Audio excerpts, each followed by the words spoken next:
back to another episode of Lies My Vagina Told Me, where this week everything is coming up pink. Because my guest today is Greg Cope White. He is a former sergeant in the U.S. Marine Corps, a screenwriter, producer, and the author of the memoir The Pink Marine, which has been adapted to the new Netflix series Boots, which premieres October 9th.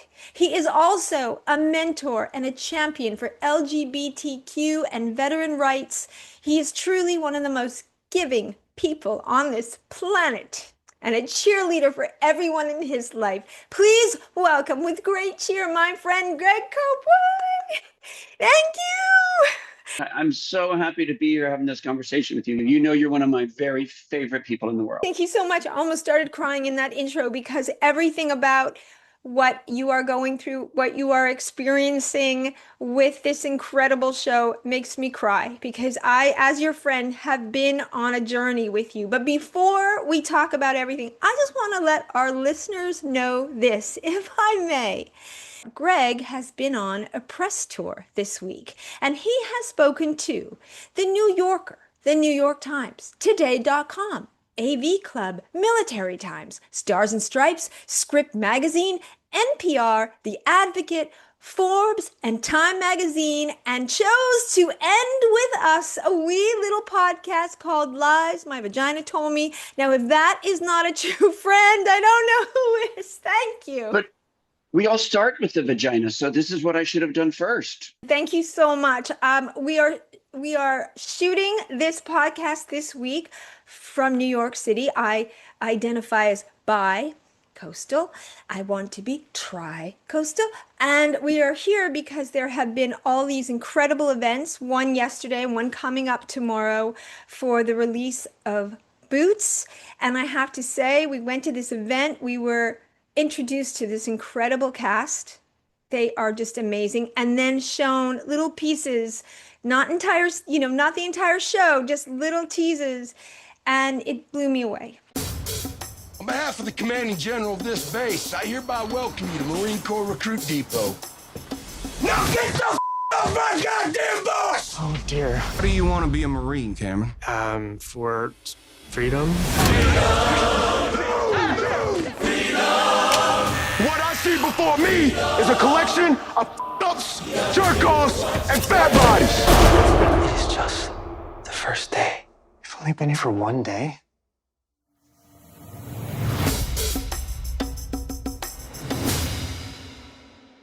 It blows me away too. It's what's wonderful to see when I'm with all the cast and the crew and my fellow writers. It's just great to know what we've gone through, no road is easy.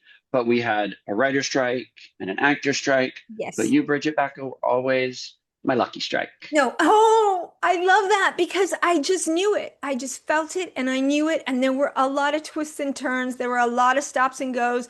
There were so many times, Greg, that you thought, I don't know if this is going to fucking happen. And I don't know what witchy poo-ness I have. Probably got it from my mama. But I'm like, no, Greg Cope White, this is already done. It is already everybody's next favorite Netflix show. And I knew that when it was an embryo, before it came out of the vagine. But listen, tell everybody, yes, this is incredible. You wrote this book, and the book turned into this, but The Pink Marine, which I just re-listened to. I read it years ago, and I listened to you on Audible. That's a whole other fucking performance art. You're so great.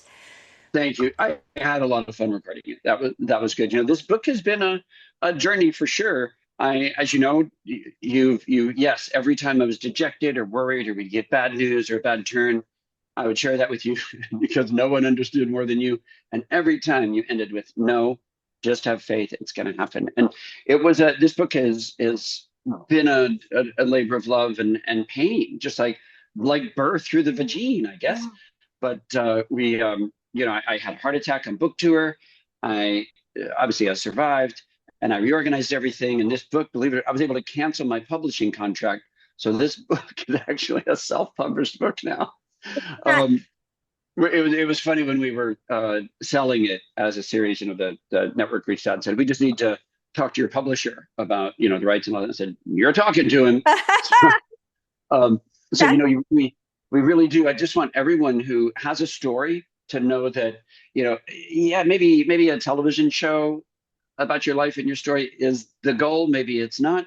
It doesn't matter. The most important thing is you need to tell your story. And, that's one of the reasons I got mine out. I've been dining out on these stories about my time in the Marine Corps for years. And my boyfriend, who of 17 years when we first met, he's like, oh, quit telling me these stories. You write it got to write down. them down. Write it And down. so the process is I've been so supported in this. And as we launched the show, I couldn't be more supportive. That was even my boyfriend even does all this merch on my Oh, site. look at That that.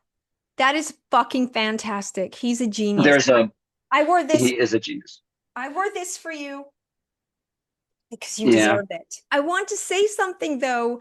Um, you've been in this business a very long time, my friend. You have been a screenwriter. You have worked on many a Norman Lear production before this show. I don't know if anyone out there knows this production of Boots, this series that is coming out next week, is Norman Lear's final project. And he loved this. He shepherded it. He also, I believe, always believed in it. And I have to tell you, Witchy Poo Girl felt him yesterday in the room. I wasn't the only one crying. I think he was crying too. I think he sent us that sunny day. He sent us a gorgeous day. And because of you, Greg Copewhite, I mean, so many magical things I have been privy to because I am your friend. But one of the things was meeting my idol, Norman Lear. And I met him when he was maybe 98 or 99. And what is it that I say, Greg? I was sexually attracted to Norman Lear. You do look. I can't even believe that I get to have the conversation and answer questions about him. I'm so lucky to have landed in his orbit. When I wrote on two of his sitcoms in the '90s, and then we developed stuff forever. And when it came to him to write the book, uh, he was the person to ask to write the foreword. He's a legendary uh, LGBTQ rights supporter himself. Mhm. He's a military combat veteran in World War II. I He didn't know he that. I didn't he know that. really 52 missions he flew for our country, and he's a showrunner and a writer that mentored me and that I am so grateful to. So he was very generous and wrote the forward. And then when it came time to develop the show, um, Rachel Davidson, who optioned the book, who also and worked for Norman, um, we worked on it and then we took it to Norman and he was so happy to champion it. He's always believed in stories of other and this is a show that says by looking at who gets to be a Marine, it's who gets to be an American. And I can. Do you remember in the old show Green Acres when Oliver would start to talk patriotic and the fife and drums would play behind him? I feel Yes. like that. But I enlisted in the Marine Corps illegally with my best friend who's straight. He knew I was gay. I knew I was gay, but I had to lock it up. And every day, every second of my training in boot camp, especially, I was terrified that my secret was going to be found out and that I was going to be kicked out, separated from my friend, and live in shame about not having succeeded in that mission. So I did what I had to do, but I hope that when people read the book or watch our fabulous show, because it is so beautiful, wait till you see these performances and the writing is just incredible. Not that I It did not is write everything. I'm a writer on the show. There's a brilliant showrunner, Andy Parker and Jennifer Steele. brilliant And showrunners, brilliant writing, brilliant performances that I could see just from the little snippets, like they're all get their autograph now, ladies and gentlemen, because these guys are just gonna be superstars. But one of the things, because the show, it started off, your memoir was about you, your journey with your best friend, and Netflix wanted to turn it into more of an ensemble show. And at the time, as your cheerleader, I'm like, I don't know, don't change anything. I'm someone who likes a first draft and I'm one and done. So I'm maybe not the person to ask.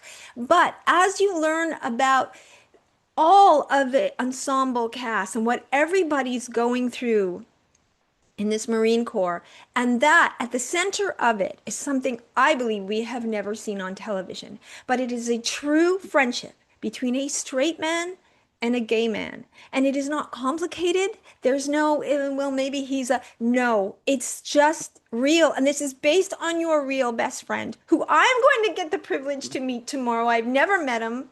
He's What on a did? plane right now to New York City. If anybody cares, the best Yeah, friend I that care. friendship that was formed, we were 14 years old. We're now 65, and we're closer than ever. He and his wife are on a plane right now. From flying from LA. They'll land here at 9 o'clock tonight. And I have to tell you what's cool about what you were saying about the memoir versus the show. Yes, all the most of the characters that you see in the show, the ensemble is the book is an ensemble too, because if you learn anything from Marines, it's an individual effort to start, but then to accomplish a mission, Need you need everybody. your buddies. And so what was cool from, I'm the writer of the memoir, so yes, I'm hovering over my story and my best friend's story. And I talk about the other characters that we're serving with, but I don't know their hopes and dreams. I don't know where Right. they're from, or if they have a sister or a brother, or if they love chocolate.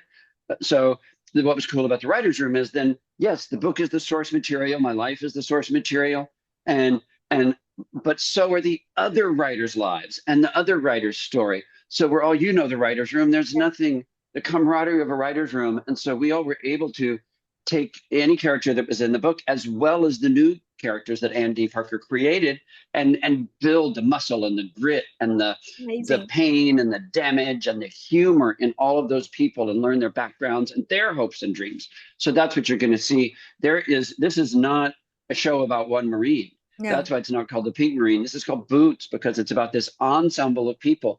The military is this fantastic, naturally organic, acute, acclamation, whatever the word, a bunch of misfits and ragtags from all over the world, and you get thrown in together with a common mission. And I may have gone in with one best friend, but I left with a lot of friends. Oh, it's amazing. And I used to say, because I love to, think I figured out something. And when I read the book, I'm like, it's the gay Private Benjamin. But it's even, look, I'm a Jewish girl who could never survive boot camp, just like her. But it's so much deeper. It's so much more amazing. I just want to say something. Your showrunner, Andy Parker, said something yesterday at the event. I might be misquoting him, so please tell me if I am. But he said something so beautiful. He said, "You can't become who you truly are by yourself."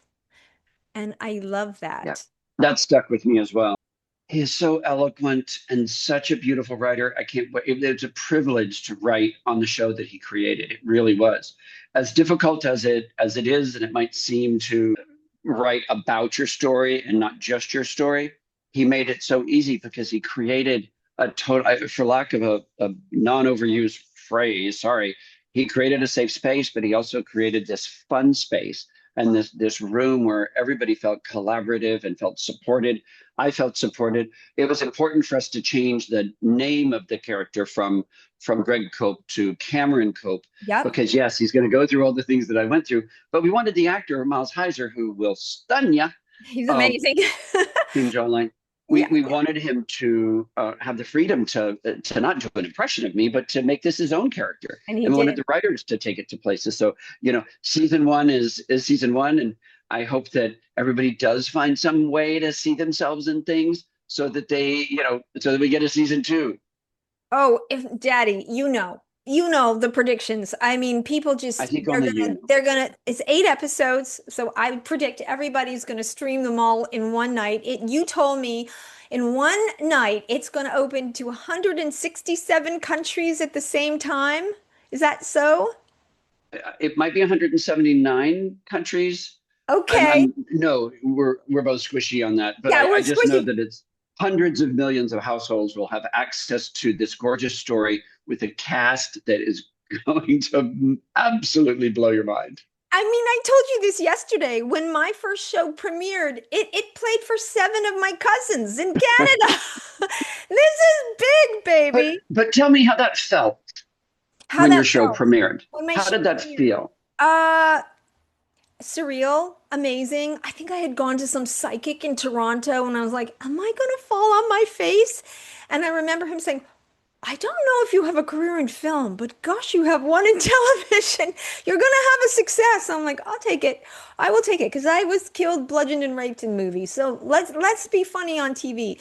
I have to pay you a giant compliment.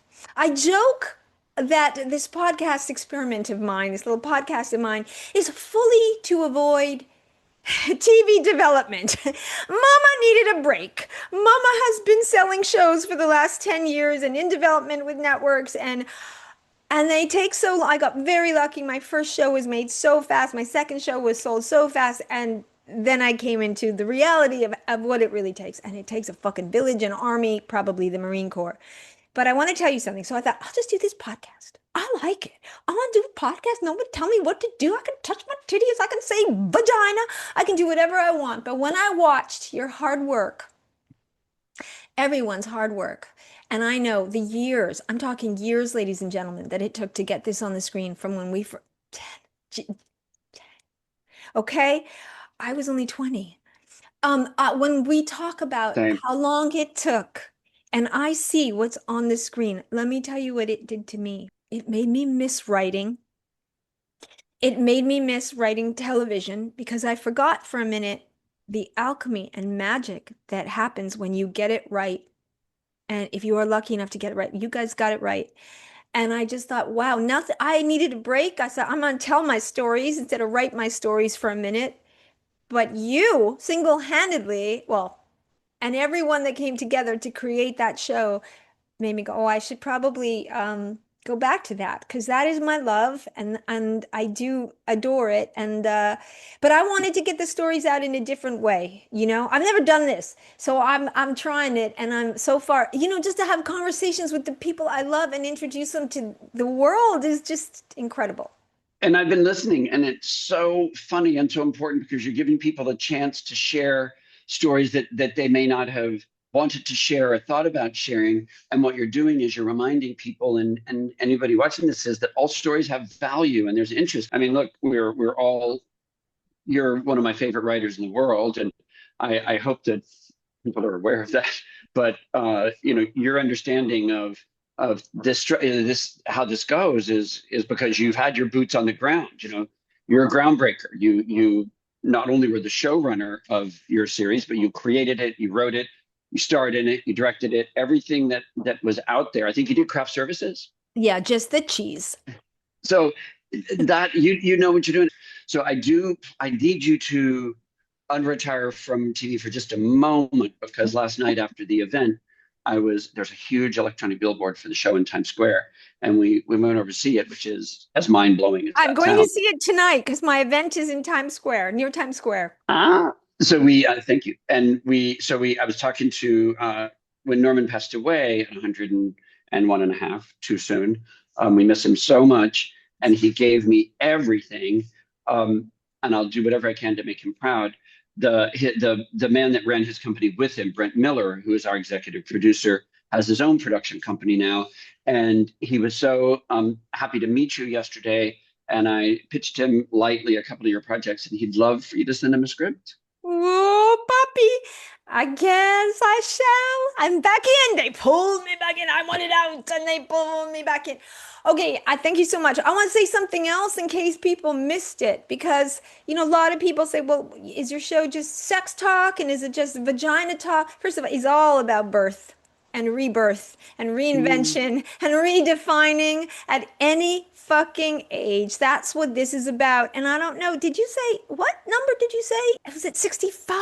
Are you 66? Oh, my age, 65. Yeah, I'm 65. So this man who is 65, ladies and gentlemen, and yes, he's worked in this business for years and he's produced other shows and other TV movies and everything, but this is his first show that he is producing of his own work. It is never, ever too late. Don't let them tell you it's too late. It is never too late. It is never too late to get a ring light and make your own podcast.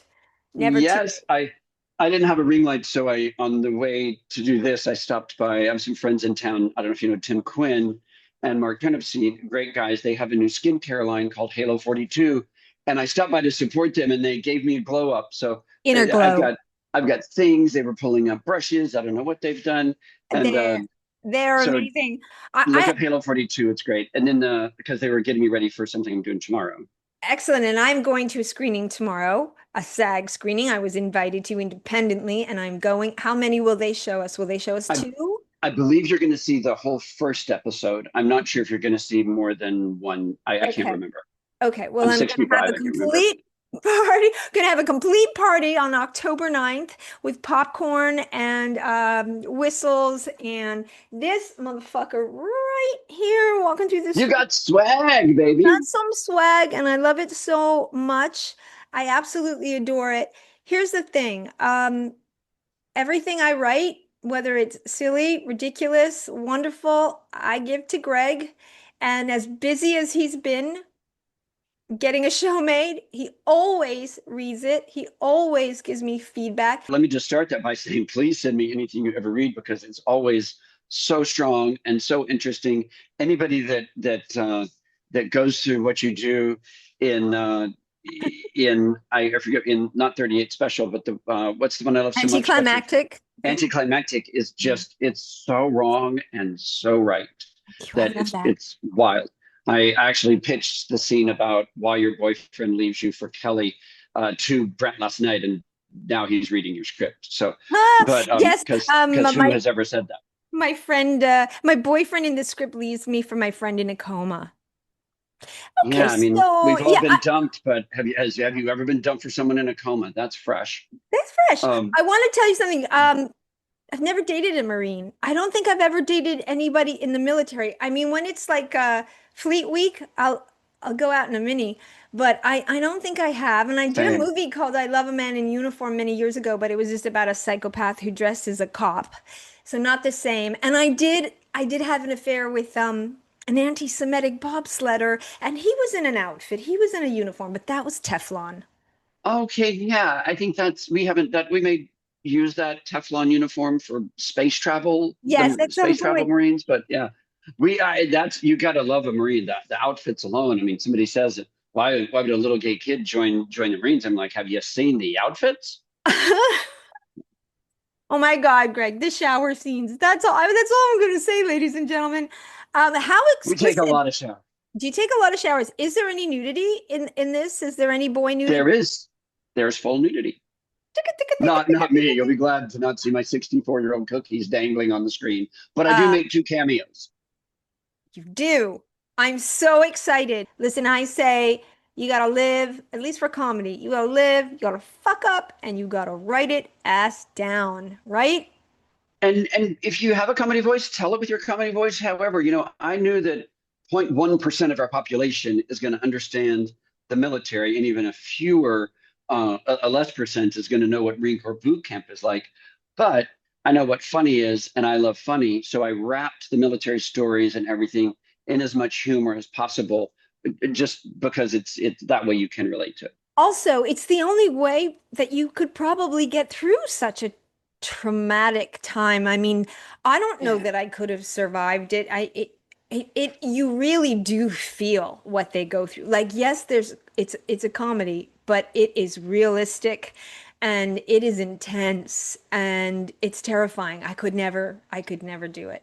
I would defect And to I Canada, which is where I'm from, so I There can't. you go. Um, Thank you for saying how authentic it is because I am so happy to when I have someone say that I've written the most authentic depiction of Marine Corps boot camp.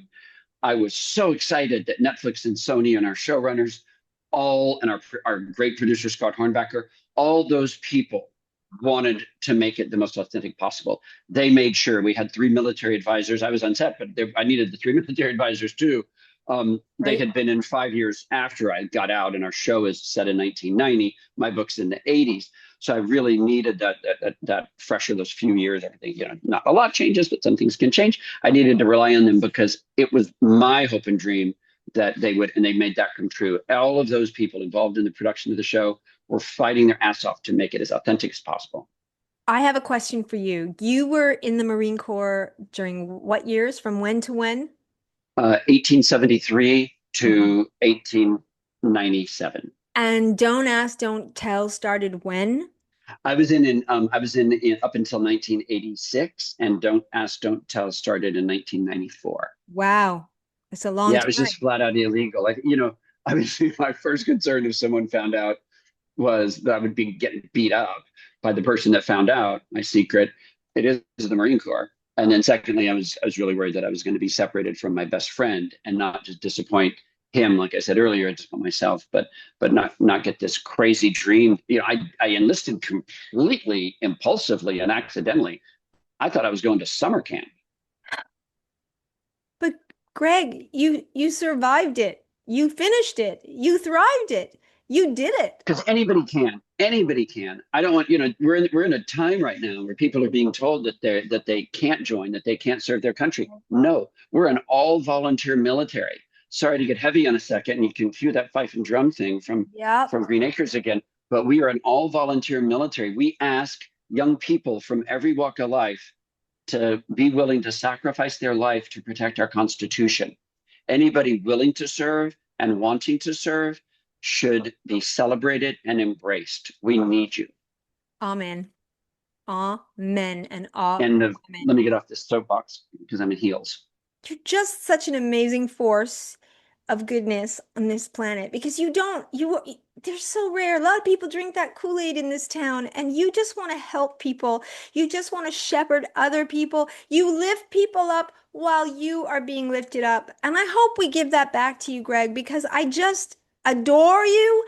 And the world is about to know you in a way it maybe hasn't, and it couldn't happen to a better human being. Thank you. I feel supported, and it's valueless. Like any light that is shining on me right now from the show or this story has no value unless I can open that light and share it with others. I need, I want everyone to feel seen. The people that you talk about that are hesitating to write their book or their play or their story, please write your story.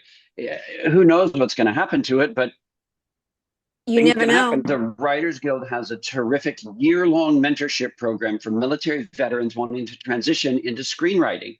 So the applications are closed for this year, but if you go to the Writers Guild Foundation's website and look for the Veterans Writing Project and apply, you work for a year with 4 working writers, and we shepherd your project through from the beginning all the way through. You end with a completed script that you pitch to executives at pitch night. So, and then they go on. Our writer's assistant on our show went through the program. There's 2 other Marines that write on Boots with Amazing. me and the rest. And there, I think you've met Megan. I don't think you've met Nick Jones, but Nick Jones went through the program. So it's all Incredible. about, yeah, people don't feel safe to tell their story, whether it's a gay story or a sex story or, a trauma story, whatever that is. Yeah. Please tell your story. Please tell your story. Tell it at any age. Tell it in any way. And talk about the sex stories too. Do you want to hear my, we were in New York and I was thinking about my one sex. Okay, this is just, I want to tell you something. My neighbor, who I call the spy because he knows everything, told me I've been talking into my microphone like I'm talking into a penis, and it's supposed to be this way. So I'm sorry. Oh, I like it. That's, we take notes. When I lived here in New York, before I moved to LA, I lived in New York and got out of the Marines, moved to New York, and I got a job at Morgan's Hotel. Steve Rubell and Ian Schrager from Studio 54 had opened at this hotel, and it was wild. We had Bianca Jagger lived there, Cher, Calvin Klein lived there. It was wild. And Studio 54 had just closed, but they had just opened Palladium. Yeah. And anyway, we're at the hotel, and it was the 80s, and it was crazy. You were here in the 80s yourself. And late 80s, 86. Yeah, I came in. I remember the Morgan Hotel, and I knew Mr. Rubell. Mm-hmm. We walked these streets at the same time. I'm so glad that we Meant finally to be. found each other. The guests were always interesting. I worked in room service, and there was a guest that was there for a long time. He was there for 3 weeks. And over the first few days, it became apparent that he liked to flash people. And he had flashed the housekeepers. He would unplug his television and call engineering. They'd send someone up. The engineer would fix the TV, turn around, and there it is. And all the room service waiters, he would call and order a Coke. That's it. If you've ever been in a hotel, don't waste your money ordering a Coke. Get a Coke and a burger and a chocolate mousse and everything else. Yeah. Ordered a Coke. The waiter would get there. It was very formal. We had on Andrea Putman. Sorry, she also designed the interior. So we were looking sharp. He only hired actors and actresses. It was before I was a writer. I was studying acting. I was writing a bit. And the room service waiter would get in. He would open the door. They'd deliver the Coke. He would drop the towel.